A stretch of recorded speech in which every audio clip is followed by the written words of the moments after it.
Hello, people. All right. So, believe it or not, McDonald's chicken nuggets come in 4 different shapes: the bone, the bell, the ball, and the boot. So, as fast food is greatly relevant in each of our lives, it is important for us to know how this fast food that seems so easy and convenient can really have a negative impact on our lives. As a student who was previously pre-med, I have quite a bit of background with taking courses regarding the body, bodily functions, and nutrition, and how what we eat really affects our body.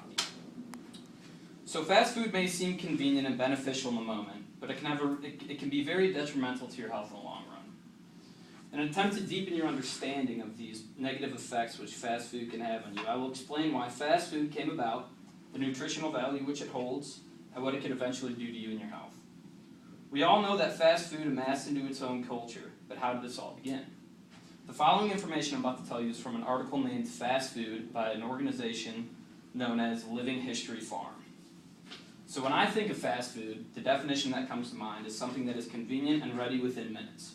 And believe it or not, this is the ideology which actually began the entire industry. This whole epidemic began with a place that originally began as barbecue joint. It was named McDonald's. The brothers who had opened this barbecue joint, Dick and Mac McDonald's, had served their food with car hops, which was like the classic drive-in. You would pull up, roll down your window, and they would put like a little tray on your window, and that's where you got your food. So they were mainly catering to the young, affluent people who were part of the emerging car culture in California.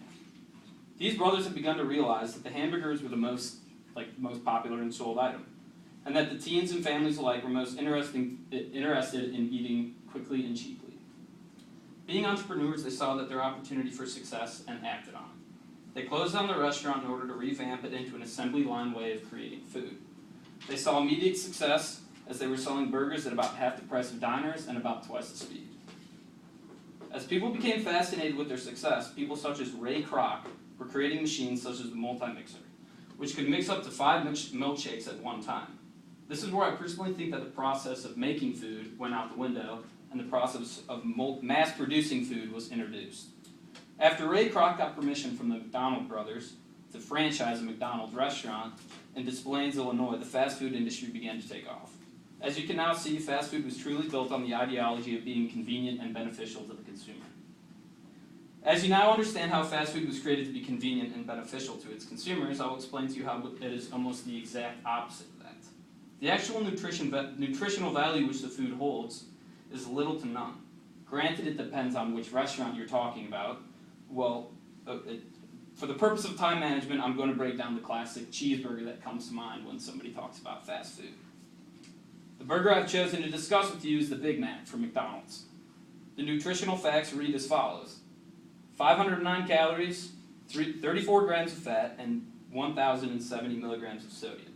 This information was gathered from a database known as the Self-Nutritional Data. Now, what do these numbers actually mean? And to show you what they mean, I'll compare them with my own nutritional recommended daily intake. My daily caloric intake should be around 3,000 calories, 73 grams of fat, and about 1,500, I wish it was 1,000, milligrams of sodium. So now that I've given you the information facts from the Big Mac and what I'm supposed to eat, I'm going to compare them.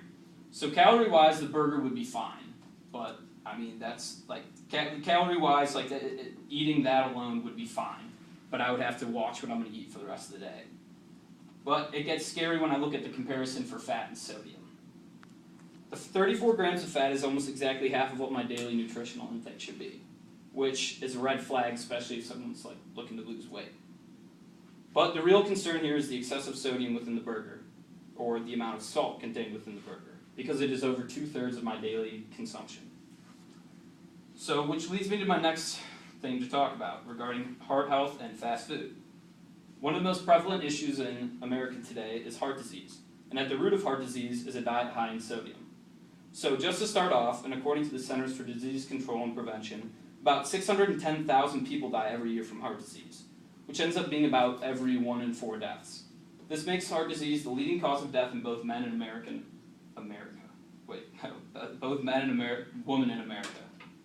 While there are several different causes to heart disease, having a poor diet is one of the most common causes. And while it is not the only factor that contributes to it, sodium plays a huge role in this causation.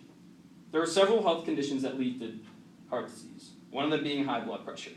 Simply put, blood pressure is the force of blood pushing against the walls of the arteries, which carries the blood from the heart to the rest of the body.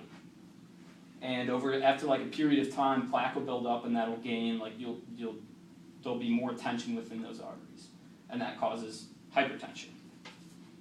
While causes of hypertension can range anywhere from like consuming copious amounts of alcohol to smoking cigarettes, a huge culprit of this issue is poor dieting and excessive consumption of sodium. As I pointed out previously, one of the most iconic fast food items in America, the cheeseburger, contains an alarming amount of sodium within it. And usually when people consume these items, they're not consumed alone. They consume them with other things such as soda, French fries, chips, you name it. So in hindsight, let's go over everything that I've discussed with you all today. Fast food's history began with it being convenient and beneficial to its consumers. However, in retrospect, it is simply neither of those. This is proven by the points that I've explained to you today. How the origins of fast food created by people's ideas to create an assembly-like line food industry, the nutritional aspects of the very food they make and how it is not beneficial to our health, and the actual effects that the food have on our health, our heart, and lives. Hopefully these examples and facts that I've shared with you today have helped alter your decision to eat at a fast food restaurant. Thank you.